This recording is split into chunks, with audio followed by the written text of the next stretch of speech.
So hello guys, welcome to my YouTube channel সবজি বাগান আকাশ। Guys আজকে দেখতে পাচ্ছ আমি এখন আমাদের পুরো শসা বাগানে চলে এসেছি। আর দেখতে পাচ্ছ পুরো চারিদিকে শুধু এখন শসা গাছ আর শসা গাছ। আর গাইস আজকে ভিডিওটা কোন টপিকে হতে চলেছে সেটা তো তোমরা থাম্বনেলে দেখে অবশ্যই বুঝতে পেরেছো।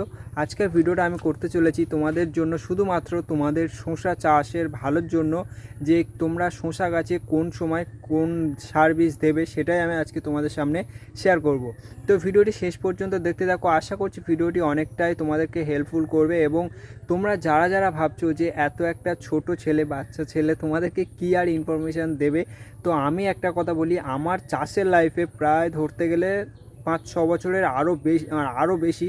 কারণ আমাদের ছোট থেকেই আমি চাষবাসের দিকে ইনভলভ, ছোট থেকেই আমি চাষবাস করি এবং বাবার সাথে চাষবাসে হাতে কাজ করি। তো সেই কারণে ছোট থেকে এক্সপিরিয়েন্স এবং ছোট থেকে দেখে দেখে আজকে যা শিখেছি, তো সেইটুকুই আমি আজকে তোমাদের সাথে শেয়ার করব। তো গাইস তোমাদেরকে একটা প্রথমেই ইনফরমেশান দিয়ে রাখি, যারা শসা চাষ করো তারা কিন্তু শসা গাছে কোনো সময় ইউরিয়া নামে যে সারটা, ওই সারটা ব্যবহার করো না। তার কারণ বলি, একটা শসা গাছ এমন একটা গাছ যেটা হালকা জলে হয়, কিন্তু বেশি জল হলে কিন্তু গাছ কেটে যায়।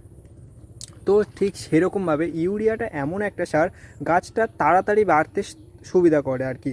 তো তোমাদেরকে একটা কথা বলি, ইউরিয়া সারটা ব্যবহার করো না বলতে তোমরা কারা করবে সেটাও বলে দিচ্ছি। ইউরিয়া সার খুবই কম, যদি ব্যবহার করো খুব কম মাত্রায় ব্যবহার করবে। তার কারণ ইউরিয়াটা কিন্তু প্রচুর, এই যে গাছের যে এই ডোগগুলো কিন্তু তোমাদের ইউরিয়া দিলে এই ডোগগুলো তখন কি হবে, হু করে বাড়তে শুরু করবে এবং গাছটা বড় হবে, কিন্তু গাছে কোনো ফল আসবে না। সেই কারণে বলছি গাছে ইউরিয়া সারটা কম দেওয়ার চেষ্টা করবে। এই রকম যারা শসা চাষ করো তারা বেশিরভাগ চেষ্টা করবে খোল সার, সুফলা, ডায়ার, খোল এগুলো ইউজ করার। আর সুফলার মধ্যে তোমাদেরকে কিছু নাম বলে দিই, যেমন 14-35 আছে, 10-26 আছে। এটা আমার পক্ষে, আমি যেই সারগুলো ইউজ করি 10-26 সুফলার মধ্যে, আমি খোল আর সুফলা এই দুটো ইউজ করি। গোমরের 14-35 এবং গোমরের আর একটা আছে 10-26। এই দুটো সার কিন্তু বেশি আমরা ইউজ করি। তো তোমাদেরকে একটা জিনিস দেখাই, প্রত্যেক গাঁটে দেখতে পাচ্ছ ফুল, প্রত্যেক গাঁটে ফুল এবং তার সাথে সাথে ফল। তো প্রত্যেক গাঁটে ফুল এবং ফল, তার কারণটা শুধুমাত্র ওটাই। তো বেশি সার ইউজ করলে কী হয়, গাছ হুড়ে যায় মানে তোমরা বুঝবে না, গাছ হু করে বাড়তে শুরু করবে কিন্তু ফল ফুল হবে না। তো বেশি সার না ইউজ করে মোটামুটি একটা গাছের যখন তোমাদের 15-20 দিন মতো বয়স হবে, তখন তোমরা ওই যে খোল সারগুলো ইউজ করবে। তো আমাদের সকালে তো মাল কাটা হয়েছিল, সেই কারণে তোমরা গাছে বেশি শসা দেখতে পাচ্ছ না, কিন্তু এই একটা বাদ পড়েছে, তো সেটা তোমাদের দেখাচ্ছি। শসাটা শুধু দেখতে হয়েছে, দেখুন পুরো একদম ফ্রেশ কন্ডিশনের একটা শসা, কোনো ব্যাক নেই, কিচ্ছু নেই, পুরো একদম ফার্স্ট ক্লাস শসা বলতে পারো। তো এই রকম শসা কিন্তু বাজারে ভালোভাবে বিক্রিও করতে পারবে তোমরা।